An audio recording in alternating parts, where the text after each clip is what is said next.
Ladies and gentlemen, how you all doing? This is Colin Ulrich. I'm Rangru. Hello, hello, hello. And folks, today, He Who Thirsts and I are going to bring you a match over here on Haroshaje. Rank, this is what, Division 2, I believe, right? Yep. And tell us a little bit more about the people that we're going to be seeing fighting on this particular map, please. On the left-hand side, in the blue, we have the GrahamSlam playing second New Zealand with Vanguard income, and on the right-hand side in red, we have a Prestor John playing 26th Guards Infantry with, guess what, guys? It's a Vanguard income. So we have, we saw the second New Zealand over here get their first kind of appearance in recent memory. Didn't go particularly well for them. It did not.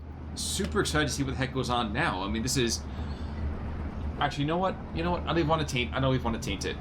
Tell us, why is it second New Zealand a decent choice against this Strelkovy division, please, sir? Why they are a decent choice? Yes, sir.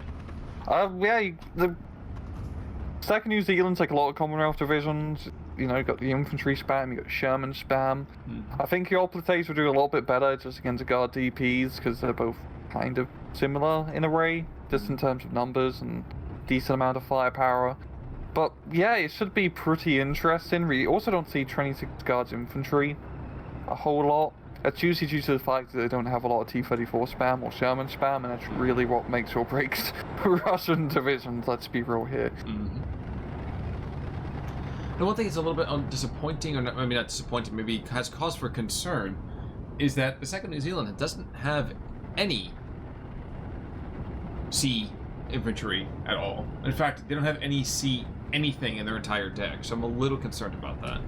Yeah, he's definitely playing the more risky approach of just trying to win in those first 20 minutes, so we're going to have to see if that does work for him. He still has a good amount of infantry to work with, but yeah, losing out on a sea phase card, I mean, it's always a safe bet to always take a sea phase card of just regular rifleman or whatever here. But, yeah, I mean, in the town fight, the Shermans are definitely going to really come out on top. Just due to that veterancy bonus and stabilizers and just being Shermans in general here, so I think Prestor John's really going to have to make good use of that IS-1 and some of the more heavier tanks that he does have access to, as it is all just KVs really. That's true, and I don't know, I feel like big Papa Yosef over here is going to be just fine for a really long time.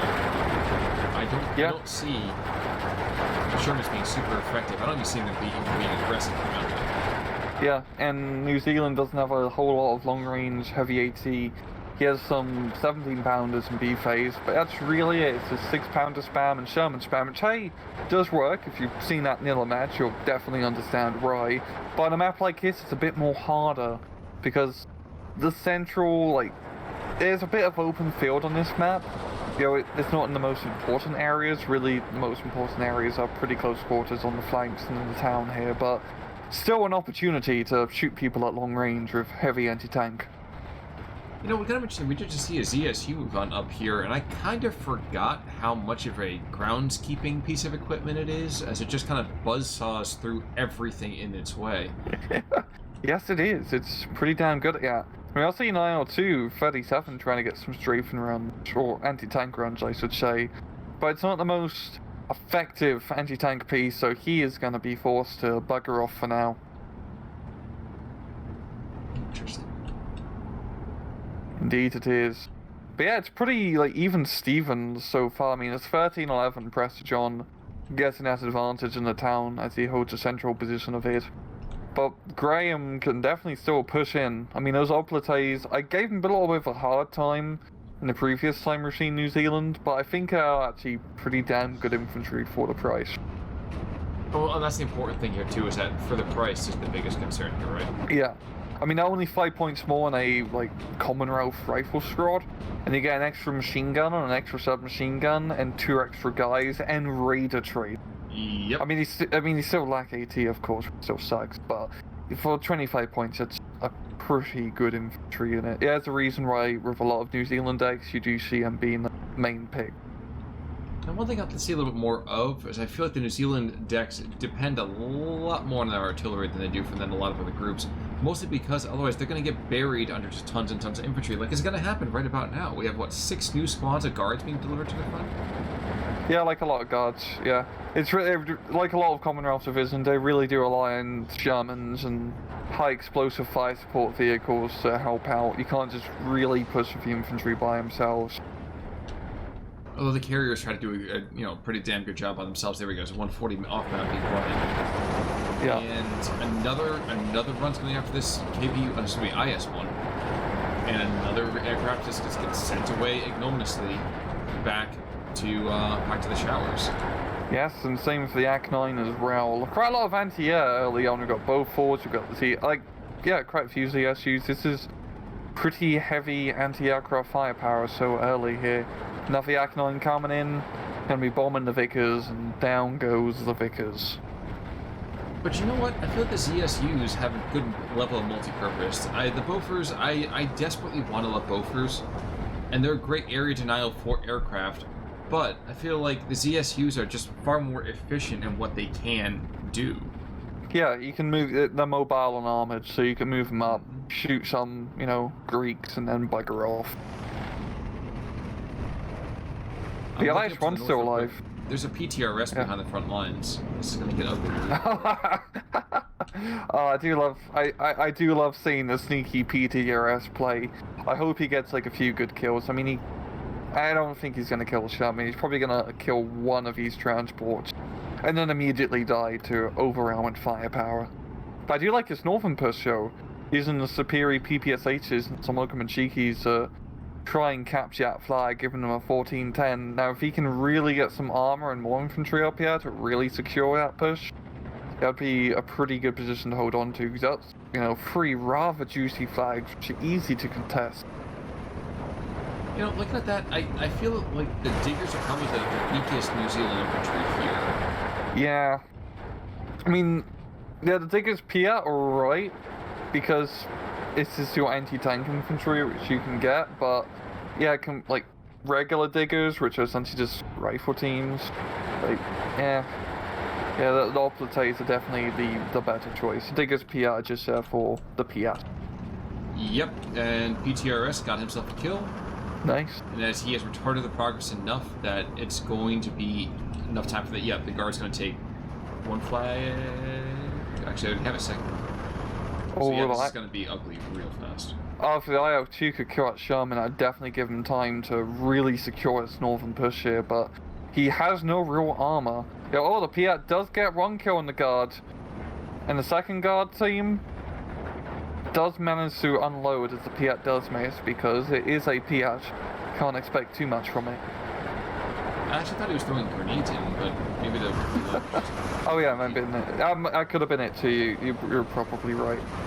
6-pounders though, and actually I kind of like this. These are Yak Knight comes in, throws his life away, but he does take out a 6-pounder, and I feel like that's probably the way to kind of think about this. As the 26th Strelkovy, you got to take out those 6-pounders. That's the only thing that can kind of really contest your IS-1s, which apparently died at some point when I wasn't paying attention. I think because of that 6-pounder.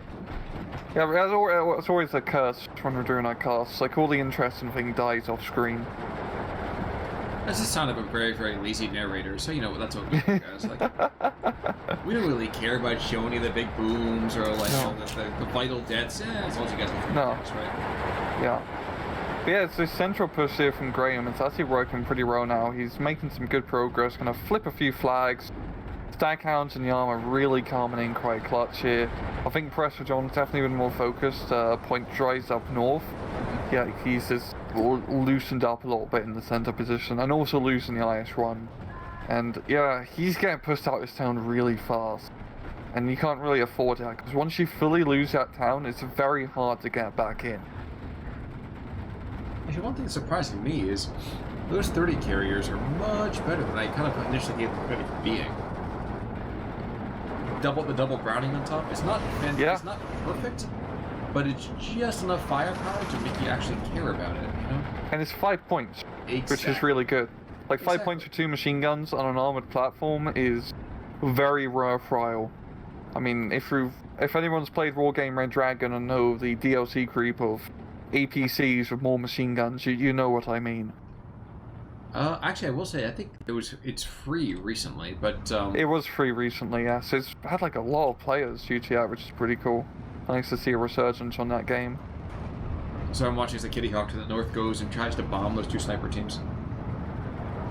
I'm not gonna say it's no overkill, longer. but you know, when you have 200 pounds of explosives per man. That was rough, Ryle. That was definitely rough, Ryle. Dude, that was a power move and a half. Mm-hmm. The one thing I do love about New Zealand is all the new aircraft that they have. Yes. Yes, absolutely. Yeah. Sherman being engaged by a T-34 column to the north and down to the middle side. We're actually going to see another guard squad as we move down. And I don't know if they have the legs to get there necessarily. Actually, you know what? They're gonna get super lucky here. There's not a lot of stuff in position to really contest them. Yeah, right now, so he really needs to get that guard squad into the town to try and halt this. But still, once again, the main problem is also a lot of their armor. The Shermans, the Staghounds, the carrier 30 cows. It has a lot of firepower, and this is exactly how Prestor John needs to play his town position. You're really just screen of infantry and letting the armored vehicles do the talking. And when I mean talking, I mean slinging machine gun shots and high explosive shells. You have a very weird way of conversing with people, right? Yeah, it's just right, people don't like to talk to me. I usually carry around a 75mm French Rotor 1 artillery cannon. It scares people off. I don't know why. I'm using it to just defend myself against the Hun in case they come. Pretty sure stand your ground laws don't really cover that, but I don't know how it's like in the frigid north. So. It's the Wild West up. It's the Wild West north. of We're at the west. Wild North up here. You know, it's all just Arctic tundra and angry meese. Angry. You haven't seen a moose charge at you, man. Those things are nasty. Oh no, they are terrifying. They're like huge. Like you think of like just deer size, but no, they're like bloody bear size. And they got big horns which could impale you. They're not something you want to run into in the middle of an alley. That's true. That's true. Yeah. There's a moose. I mean, there's not a whole lot of trunk space on the moose in the first place. And you stick him in an alley. Yeah, do this too. Ugh. Yeah. You mess with the moose, you get the horns, right? Exactly. Now, Sherman after Sherman has been killed over here in the center, and we are into Phase B, so that does mean there's a potential of 12 more Shermans, and that's it. He's got to last him the rest of the game. Yeah, he's really going to have to try and make his work, because in terms of points, he is down on points right now. He really needs to start getting a +2 bleed somewhere if he wants to try and win this. If it does go into C phases, he will not have the attrition, just period. I continue to say the way you get around this is use artillery. Yeah. Stagger goes down as well. Jeez, those guards continue to be massively just so killing. Yeah, but we have to have quite a bit of artillery being brought in from 26th Guards. And what I mean by a lot of artillery, I mean 2 on-map like cards, which is very unheard of really in these 1v1s. But you are playing 26 Guards, and they are like the artillery spam division really, so it does make sense. But that's the right call. I mean, the 203 in the first place doesn't have a lot of ammunition comparative to a lot of other field pieces, but it is extremely worthwhile in terms of the the kabooms, and that's the big thing. And, that's what you like. So it's very good at like precision killing, like anti-aircraft guns and important targets. Yes. Yeah, I'm interested. He did bring in those F-22 guns and C phase, pretty much the CIS-3 style artillery pieces. They're pretty good, but I wonder how effective they're being to sell veterancy, as we usually don't see people bring veterancy on artillery, period. I think it's a mistake. I'd like to see the day it ends up becoming a little bit more prevalent, but that extra accuracy means that your munitions go a lot longer. That means that you have a quicker turnaround in terms of like the rate of fire. So, I mean, it definitely pays itself off, I feel. Yeah, in 1v1s, I'd say it's definitely would pay itself off to bring vetted artillery, as you're probably not going to buy a whole lot, so you can get away with having less availability. And if you're good, they shouldn't die. While if you're playing the classic team games, 10v10s, just take everything unvetted. It just comes down to spam at that point. Oh, but speaking of spam, the guard push is actually regaining. It's not territory per se, but he has halted the New Zealand push in the centre here, just walls and walls, if I'm saying it with W, of infantry just holding the line. Yeah, it kind of reminds me of, there's a story back in the Winter War, I think, where they were clearing minefields by linking arms, just kind of walking across them. I feel like that's how he's building. Did they really do that? Yeah, there are reports of the Finns screaming at them to go away, please, that their life actually mattered, and they would link arms, sing patriotic songs, and then clear minefields that way. That sounds like totally unbelievable, but I kind of believe it. Oh, well, these are the Finns saying it, and the Finns really have no reason to lie about this. Yeah, no, I'm not discrediting you, Khan, but that's just that's crazy. If they, I mean, of course, people in comments, if you also know anything about this, please let me know, because that's one of the craziest things I've heard all day. It ranks up there with forcing German POWs after the Second World War to defuse the mines on the Western Front by hand. Oh, I can definitely imagine, yeah. Yeah, the French were pretty pissed. Let's just leave it at that. Yeah, we got some off-map being brought in from Prestor to try to secure the center. I think with a good off-map artillery, battery, barrage, that's the correct word, and then moving in with the cards, you could probably get a good amount of territory. And unfortunately, it's just in time for the Maoris to come on in, and these guys, again, these squads are so freaking good. I'm sorry. Yeah. Oh, gosh. Well, I mean, it's mainly just because they have the fanatical trait, which makes them impossible to surrender. But yeah, 2 machine guns is nice. They're definitely a weird squad in a way, because they're not like... They're a good machine gun squad, but they're not a great CQC squad, really. But they're cool nonetheless. It is, the whole historic thing of Maoris just taking automatic weapons because, hey, we want to shoot more bullets because that's more powerful. I kind of have to minorly disagree with you just in the whole idea of the CQC. I mean, if you're saying CQC through 300 meters, yeah, fine, cool, totally get that. 4 Lee Enfields, not a lot of firepower there. But you have 4 submachine guns with MP40s and the Thompsons themselves. I'm not saying the DPS is going to account for the fact that you have to get knife killing close, but town fights, that 100 meters would be more than enough, I think. Yeah, do good against like guard squads and regular infantry in the CQC, which does help, but against dedicated CQC troops like Superiors and flamethrower guys, who are not going to want to throw them into, it's more just, it's like a nice deterrent, so to speak, especially if you're fighting against Axis, because like your Panzer Grenadiers at close range actually are pretty decent because of machine guns. I always forget that machine guns can shoot close range in this game. Yep. I'm just so ingrained to the SD-44 standard of 100 meters, no shooty machine gun. But the actually are pretty good, so I'll take it back. I mean, still not the best CQC, don't be throwing them into forest fights, but if a need arises, having a few Thompsons and MP40s is not terrible. True. Now we're starting to see some more and more furballs in the sky here, just because of just all of these ground attack planes. We've actually seen our brave Ace over here in his Spitfire going down. Or Victor Sixes. Beautiful. I've been practicing. Mm-hmm. But as he dies, it looks like some more heavy, Iron Rain's going to fall down over here in the center as well, which is fine because the Willie's OP. That's already used all of its barrage. But I imagine the foot sloggers in front of him are going to feel rather differently. Yeah. And these barrages haven't really done all that much here for Prestor. It hasn't really managed to push afterwards. Even this one isn't getting it's getting a few kills and a few suppressions.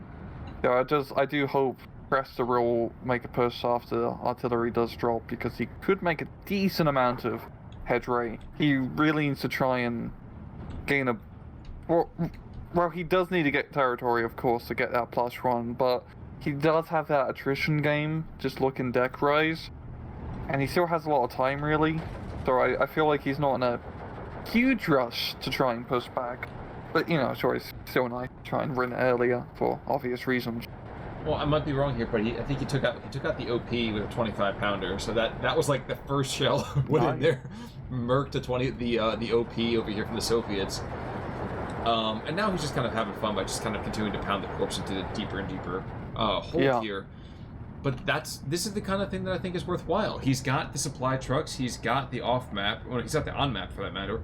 Bringing that material on, bring on the artillery commander for quicker, kind of more reactive firepower, and you can see already it's going to pay dividends. Yeah, it's getting some decent hits and just slow down the guards for now. But the main thing is that Graham he really needs that +2.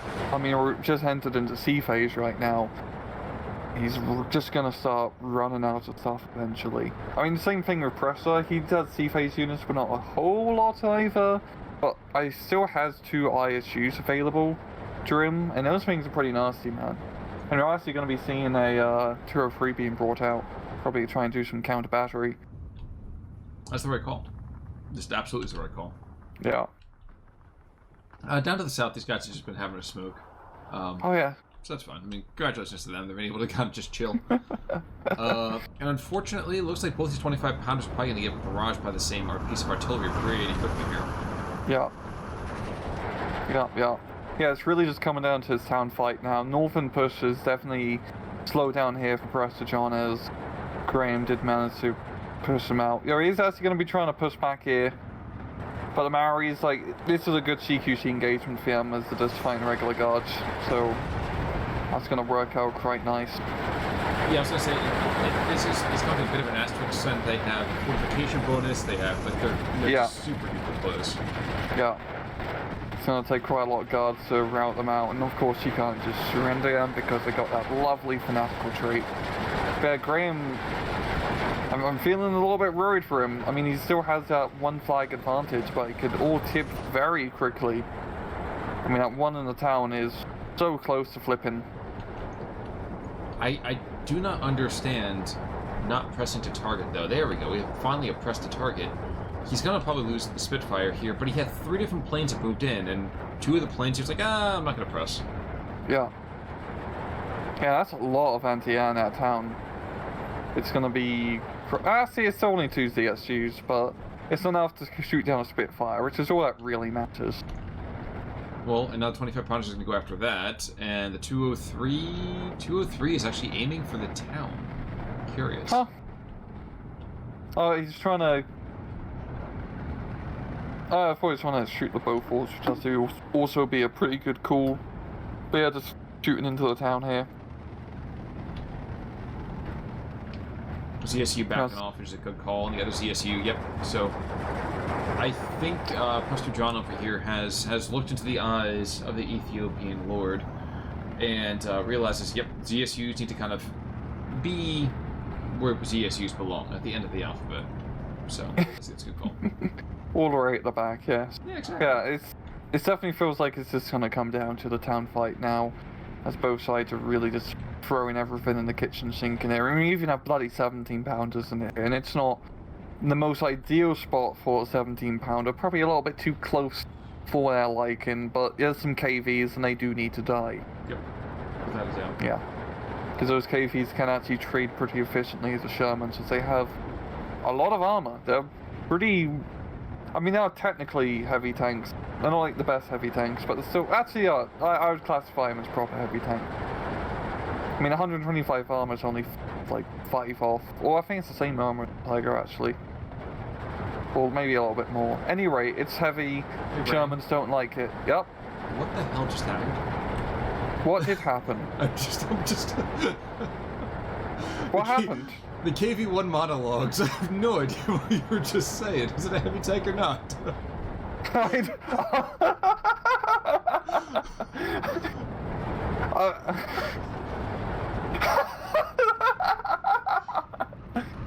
I've officially gone off the deep end. I'm gonna be checking into the psychiatric ward after this cast con. Well, you know what, guys? This is how you know it's bad. He's gonna start calling it 57 millimeters when it's, the New Zealand division. So, we're seeing right now infantry over here in the center getting pushed back. At long last, the Kitty Hawks actually pressed the target.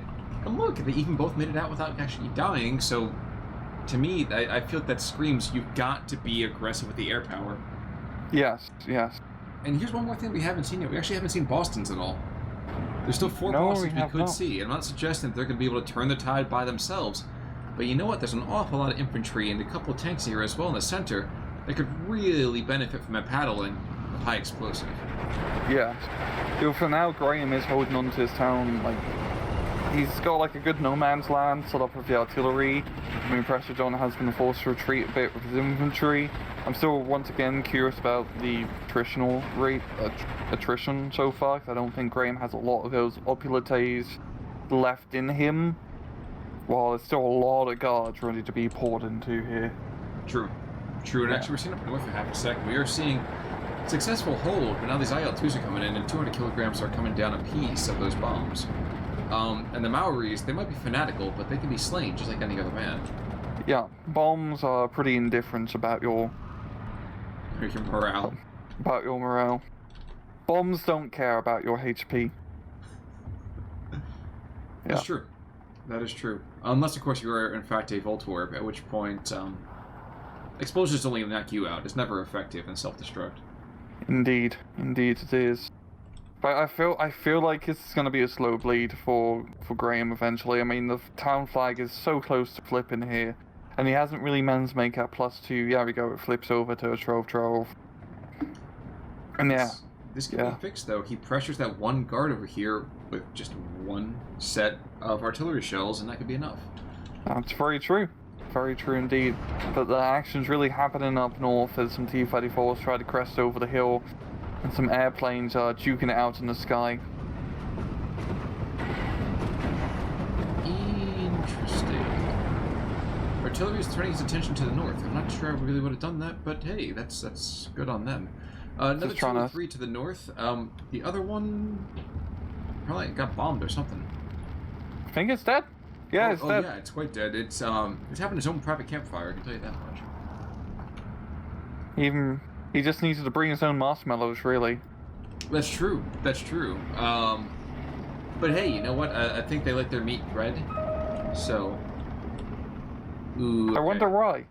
And the Bofors is going to get hit by the 203. That's, I understand the thought process, and at the same time, I kind of don't. What do you mean? The targeting thing for me, I'd be identifying, okay, I know my opponent's been keeping me at arm's length by using artillery. I'm going to hit his artillery. Yeah, that's also a good call. I do think knocking out anti-aircraft positions is probably should be the priority target for artillery, especially for that type. Not just due to the fact yes, the artillery, is more of a direct threat compared to anti-air, but the anti-aircraft guns is easier to blow up because they take more damage from ground fire targets. So I'm watching this huge swath of guards coming forwards, and to me, I'm seeing this as, you know what, if I can make my life easier for my guards, I want to go and pound the artillery so I don't have to worry about things like being suppressed. Artillery, yeah. Well, yeah. And it is going to actually suppress some of those guards. But maybe the Bofors going down, he can drop some bombs on the oplites and push through. It's also true. And that's one of those things that, just to me, I know my general idea is hit the rear lines first, then worry about the front lines, because if I have number superiority, and he's got to know he's got superiority of numbers here, just because the way that stuff has been brought in or not brought in, he's got to know that he's got the numbers. Yep. Yeah, just looking at this town, there's so many more guards in here compared to oplites. I feel like this is the point where Graham is just out of stuff. Oh yeah, absolutely. Yeah. And we look down to the south, and we see again that these guys are herding. Are they herding sheep? What are they doing down there? Just having a smoke in their pancakes. So. Yeah, just chilling out, it seems. I mean, it's always funny on this map. The southern side is usually pretty quiet. We do see pushers here, but the reason that we usually don't see pushers is that there's a lot of open ground between you and the enemy, and a lot of areas to hide anti-tank guns overlooking the field. So it's usually a very deadly push. So if you can do it, you can definitely surprise your opponent. That's kind of the goal, isn't it? Yeah. There we go. So they're trying to hit the 25 pounders. Okay, now the 25 pounders have been separated. There we go. There we go. And even using F-22s as well to help out in the counter battery game. Yeah, those Raptors are a real scary thing. There's mothers up there, man. I know, right? In the meantime, 17-pounder I think gets himself a rather lovely kill here, going after KV-85. And indeed, there's a second 17-pounder who's going to just completely shot in the backside between guards and the KV-85. And dude, this KV-85 is circle straight for him. He's playing code. He's playing code too. Yeah, I like how he did micro him out once the guards managed to get machine gun shots in, and yeah, I mean, He really shouldn't be putting his 17 pounders in the town. I get it as an act of desperation to try and blow up those KVs, but it's just so... You're just really not going to get your money's worth. I'm going to be much better just outside the town, even in the open, just using them to try and snipe a KV, which, you know, peers from the flank. Oh, here comes the Boston, yo. Yeah, I mean, if anything, you can kind of say it's been such a long time. And you know, those poor guards down in that tank down below, I think they were worried about planes coming in, but I think those bombs just proved it's more than a feeling. God damn it, Khan. What's that? God damn it, Khan. But these tanks, again, they're starting to ramp up their, not just the production, but just vehicle after vehicle. We have the OT-34, so again, that's a modified KV, as memory serves, yes. OT-34? It's yes. a modified T-34. Oh, Yeah. But Flames have not really been shooting out of them just yet, but I think that's more been a concern just because of that single 17-pounder, that single Sherman. Once those guys go down, I feel like that's going to be, you know, a field day for the OT-34. Yeah, it should be to finish off Laughter's infantry, and there's really not much infantry left here in this town. Like, as I keep saying here, but he is still holding, you know. Graham is barely holding onto his half of the town, so to speak here, just using the bombing runs right now to really try and buy him some time. You know, and I realize hindsight is 20/20, but I can't help but feel that maybe it would have been better for him to bring in a single Boston as opposed to the 4 or 5 Kitty Hawks, which unfortunately did not press the target. Like, that's going to bother me throughout. It's been bothering me through this entire cast. Everything that you play in a given match, and I realize I'm saying this as we watch with God Vision, it has to have a single intent, and I think every single time you bring a plane in and force it to fall back before it gets off the ordnance that it has, that's essentially lost points. You might as well bring something else in overall. Yeah, you do lose that time investment, so to speak here. And time is that one commodity that, you know, of course you can't get back. No, especially if you're playing a very heavy Vanguard, as Graham is. True. And then that T-34, or OT-34 I should say, is getting in close. Not close enough to use that rather hot flamethrower, unfortunately, but maybe sometime soon. That's certainly the hope. I hope so too, Khan. I hope so. There we go. Burn, baby, burn. You think Haroshaje like Disco Inferno? Well, they're gonna have to very soon. That's true. I mean, the T-34 is certainly burning that mother down. Yeah. Yeah, and there's no, like, Shermans left in this town. It's just a complete field day for that OT here. Unless the 17-pounder can get a line of sight on it. Actually, oh my gosh, he's actually going to destroy this KV-85 instead. Good God. KV-85, get off the road, man. Move! Oof. But the heavy tank is not heavy enough to survive a 17-pounder shot. And the Maoris at that point realize, wait a second, Hakas don't do anything against flames, and they book it. Yeah, he still has a few Maoris left, Joe, but no anti-tank in his infantry, so it's definitely gonna hurt him out here. This one OT-34 is just having a bloody field day. That is certainly true. Yeah, but still, like, I mean, Graham is losing, as we can clearly see, but he's holding the town better, like, compared to how it could be going. Yes. Like, he's keeping the guards at bay with the artillery and the bombing runs just to buy him time, but that time's really not going to be used for anything efficiently here. And that whole northern push has just been completely... Well, he did manage to defend that northern side as well. I really am surprised by that. Oh my gosh. Okay, there's so much automatic weapons fire going out towards that Fort Guard squad. I actually legitimately thought for a second there was a Sherman or maybe a couple of Honey Stewarts in there. Yep. Here comes the OT-34, but he's gonna run into a 17-pounder, it seems, and some bombs. There's still a Sherman in the air, too.